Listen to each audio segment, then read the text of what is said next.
Megaman was a big star on the NES and had 6 main games on the NES. And for some reason Megaman 4, 5 and 6 were released when the SNES had already released. So when the, Capcom made their first Megaman game on SNES, they needed to spice things up. So they made Megaman Soccer. And then after that they made Megaman X.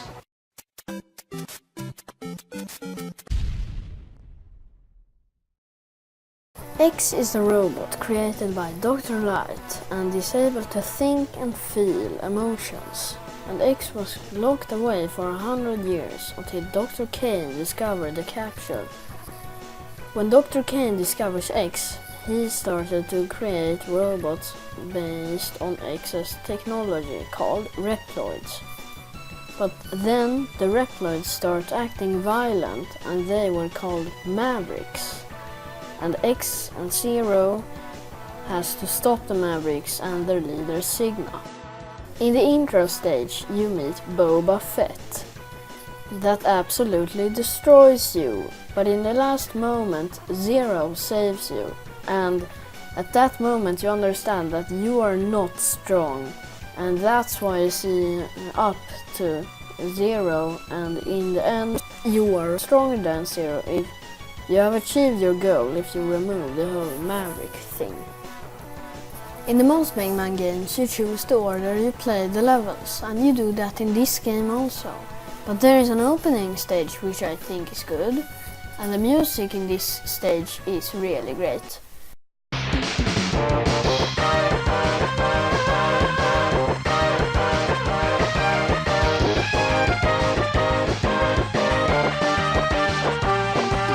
And I don't think there's a single bad music track in Megaman X.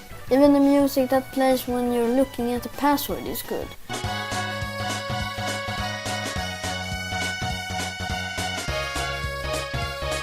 I also like the sound effects. I think that the sound effects really fit in with this game and these graphics. In this game you collect power-ups like health upgrades that upgrade your health. And before Dr. Light died, he hid capsules with abilities for X like the dash. But these can be a little problem, especially the dash, because the dash is used to find many other secrets. But you choose the order you play the levels. And what if you chose to play Chill Penguin stage the last? Then you would have to go back in the other stages to get those power-ups. The pixel art in this game is really great. And I think that the enemies and X fits into the background, but they still stand out from it. But there is when there are many sprites on the screen at the same time, and that can be really annoying. The controls in this game are great, especially when you have the dash. You can shoot lemons, and you can charge shot, and you can wall jump, something classic Mega Man can't do. In this game you get the Mavericks abilities after you defeat them, just like you get the Robot Master's abilities in classic Mega Man. A cool thing about this game is that the levels change depending on the order you play the levels. If you beat Launch Octopus stage before Sting Chameleon stage, then Sting Chameleon stage will be flooded. And if you beat Storm Eagle stage before Spark Mandrill stage, then the flying thing in the Storm Eagle stage will have crashed into Spark Mandrill stage. I really like how this game blends nature and machines and robots together. The bosses in this game have weaknesses, just like in classic Mega Man, and that's a pretty fun mechanic. But when you have the boss's weaknesses, they are too easy.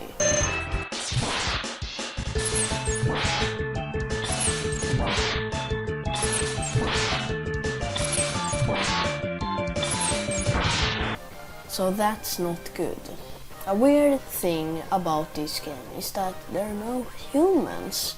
Are they all dead? If they were all dead, then the Mavericks would have already won.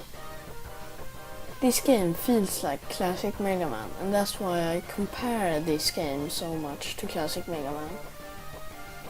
But this game is much more fast-paced, especially when you have the dash, and X is capable of much more than classic Mega Man is. And it's more fun to try to speed through the stages than in classic Mega Man.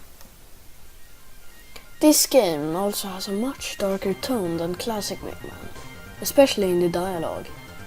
But now in the video I will go into some spoilery territory, so spoiler warning.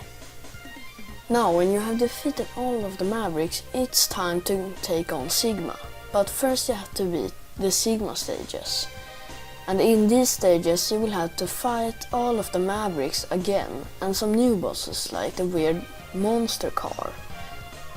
And you will have to battle with Boba Fett again. And he has a giant mech, like he has in the first battle with you. And he has defeated Zero, and just when he is about to defeat you, Zero saves the day by self-destructing.